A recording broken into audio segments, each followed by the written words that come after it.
भगवते वासुदेवाय नमो नमः। आज 85वां अध्याय श्री भगवान के द्वारा वासुदेव जी को ब्रह्म ज्ञान का उपदेश और देवकी जी के 6 पुत्रों को लौटा आना।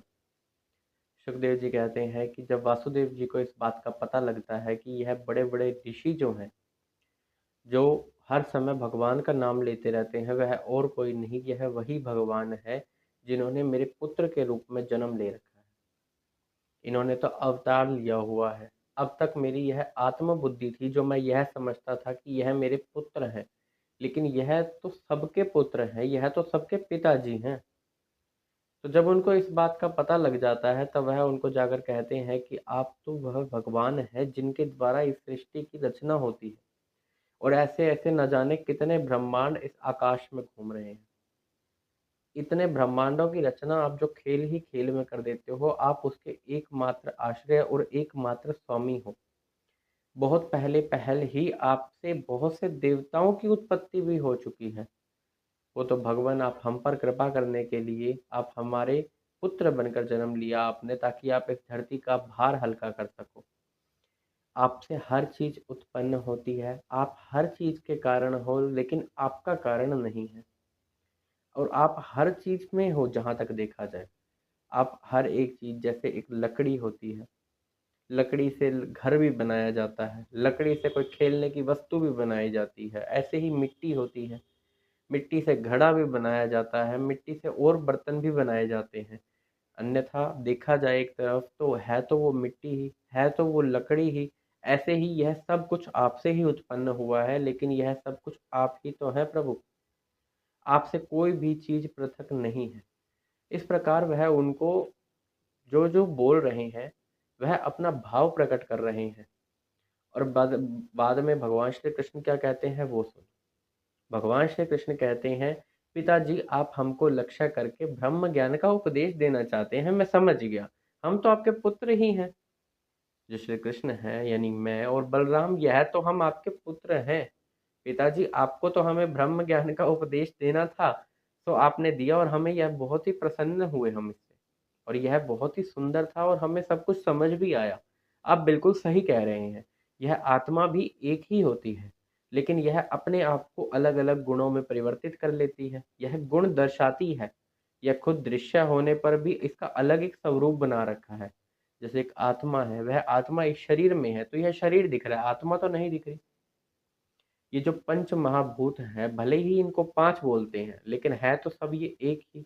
और ये सब उत्पन्न हुए हैं उन ईश्वर से, और वो ईश्वर है विष्णु भगवान, जैसा कि आप बता रहे हैं। और यह आप मुझे लक्ष्य करके बस ब्रह्म ज्ञान का उपदेश देना चाहते थे। इस प्रकार से वह कहते हैं, और इतने में देवकी जी वहां खड़ी होकर यह सब कुछ सुन रही होती हैं, और उन्हें अपने पुत्रों की याद आ जाती है। जो श्री कृष्ण और बलराम है, वह तो उनके पुत्र हैं ही, लेकिन वह भी तो पुत्र थे उनके, जो कंस ने मार दिए थे। और देवकी जी को उस समय याद आता है कि श्री कृष्ण ने अपने गुरु के मरे हुए पुत्र, जिसको बहुत दिन बीत गए थे, उसे वापस ला कर दिया था। तो वह अपने पुत्र को भी कहती हैं कि तुम मुझे उन पुत्रों से मेरा मिलाप करवाओ जो कंस ने मार दिए थे, क्योंकि मैंने जैसा सुना है कि तुम अपने गुरु के भी पुत्र को ले आए थे, तो अवश्य ही तुम मेरे पुत्रों को भी ले ही आओगे। बस माता की जो कहना था, वह तो श्री कृष्ण के लिए आज्ञा थी। दोनों भाई श्री कृष्ण और बलराम सुतल लोक की ओर चल देते हैं। वहां पर बलि राजा हैं, और वह उनका बहुत ही सुंदर स्वागत करते हैं, बहुत ही अद्भुत स्वागत करते हैं। श्रेष्ठ आसन देते हैं, विराजमान करते हैं, उनकी पूजा करते हैं। कभी उनके चरणों को अपने वक्ष स्थल पर लगा रहे हैं, कभी उनके चरणों को अपने मस्तक पर लगा रहे हैं। कृपा का पात्र मानते हैं अपने आप को, और क्यों ना माने, स्वयं भगवान अपना श्री विग्रह लेकर उनको दर्शन देने के लिए आ गए हैं। इससे ऊपर क्या कृपा हो सकती है। यहाँ तक कि देखा तो गया है, मनुष्यों पर कृपा करते हैं, देवताओं पर कृपा करते हैं, अरे ये तो दानवों पर भी कृपा करते हैं। दैत्यराज बलि और ये प्रहलाद जी, यह सब दानव कुल में तो उत्पन्न हुए हैं। इन पर भी कृपा की बौछार करी है भगवान ने। अब इनको दर्शन देने के लिए जब वह पहुंचे, बलि बड़ी ही सुंदर स्तुति भी करते हैं उनकी। भगवान उससे प्रसन्न होते हैं। बलि कहते हैं, आप आज्ञा कीजिए, हम उसे अपने मस्तक पर धारण करेंगे। जो बड़े बड़े ऋषि मुनि हैं, बड़े बड़े देवता हैं, ब्रह्मा शंकर इंद्र आदि, यह सब भी इनकी आज्ञा का इंतज़ार करते हैं कि कब ये आज्ञा दे और हम उसका पालन करें। यह तो उसकी प्रतीक्षा में रहते हैं हर समय। तो भगवान कहते हैं कि जो स्वयंभू मनवंतर था, उसमें प्रजापति थे मरीचि, उनकी पत्नी थी ऊर्णा और उनसे 6 पुत्रों की उत्पत्ति हुई थी। वह 6 पुत्र हँसने लगे थे जब ब्रह्मा जी समागम करना चाहते थे अपनी पुत्री के साथ, और वहाँ हँसने के कारण, यह अपराध बनने के कारण ब्रह्मा जी ने उन्हें श्राप दे दिया था कि अब तुम असुरों की योनि में जन्म लोगे। तो वह हिरण्यकश्यप के पुत्र बनते हैं। अब वो जो पुत्र हैं वही योग माया के द्वारा देवकी के गर्भ में पहुंचा दिए जाते हैं।